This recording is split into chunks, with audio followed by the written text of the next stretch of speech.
প্রভু, যে গুরু দায়িত্ব তুমি আমাকে অর্পণ করেছিলে তা পালন করতে আমি সক্ষম হচ্ছি তো প্রভু। মর্তবাসীদের হৃদয় অটুট ভক্তি ও বিশ্বাস জাগাতে পারছি তো আমি। হে করুণাময়ী, তোমার স্পর্শে মর্তলোক ধন্য হচ্ছে। আমার বিশ্বাস, মর্তবাসীর বিশ্বাস ও ভক্তি হতে মর্তলোকে শ্রী সৃষ্টি হবে। যাক, এবার আমি নিশ্চিন্ত হলাম। অর্থাৎ আমি সঠিক পথেই এগিয়ে চলেছি।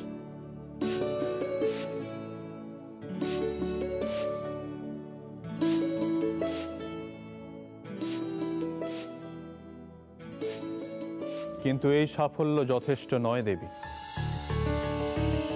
ঘরে ঘরে তোমার ব্রত কথা প্রচারের জন্য তোমাকে বারংবার মর্তে যেতে হবে।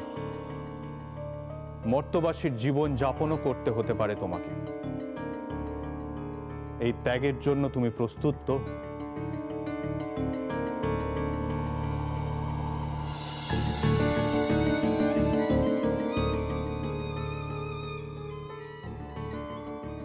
অবশ্যই প্রভু, আমার ভক্তদের যন্ত্রণা মোচন করার জন্য আমি যে কোনো কার্য করতে প্রস্তুত।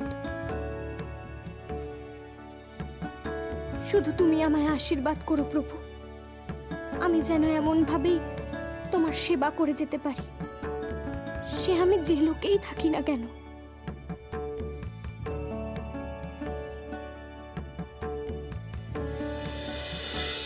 তথাস্তু দেবী, তোমার ইচ্ছাই পূর্ণ হবে। আমি ধন্য প্রভু।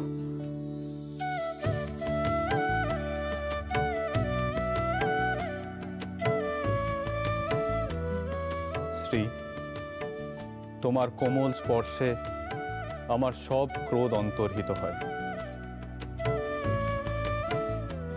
এখন আমার কনক কুমার ও মকরাক্ষের জন্য করুণাই হচ্ছে। তুমি গোপনে তাদের পথ দেখিয়েছ, এখন আমি তাদের সে পথে এগোতে সাহায্য করব। তোমার অসীম করুণা প্রভু। ওদের কষ্ট যে আমি আর সহ্য করতে পারছি না। জানি দেবী, আমি এই সব কিছু বন্ধ করতে পারি, কিন্তু একটা শর্তে। তোমাকে আর দুর্গাকে আমাকে ছুঁয়ে কথা দিতে হবে, এর সাথে তোমরা কোনো যোগাযোগ আর রাখবে না। শোনো, আমরা এখনো তোমার মতন এতটা পাথর হয়ে যায়নি। তোমাকে ছুঁয়ে আমি এত বড় কথাটা, এটাই আমার শেষ কথা তোমাকে। দাদা ভাই, পুতুলটা না দিয়ে এসেছি। আস্তে, একেবারে বজরংবলী আন্টির হাতে দিয়েছো তো? না, আমরা তো দরজা দিয়ে গড়িয়ে দিয়েছি। ঘরে তো ঠাম্মু ছিল, তাই ঢুকতে পারিনি। মা ঘরে ছিল? এ বাবা, যদি মার হাতে পড়ে তাহলে তো মুশকিল। ওনার কোনো সর্দারজির সাথে পরিচয় ছিল? সর্দারজি? না। ঠিক আছে, আমি তাও বলবো আপনারা একটু ঠান্ডা মাথায় ভাবুন।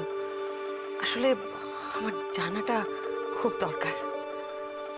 আমি তাহলে আসি, কিছু মনে পড়লে আমাকে অবশ্যই জানাবেন। আচ্ছা।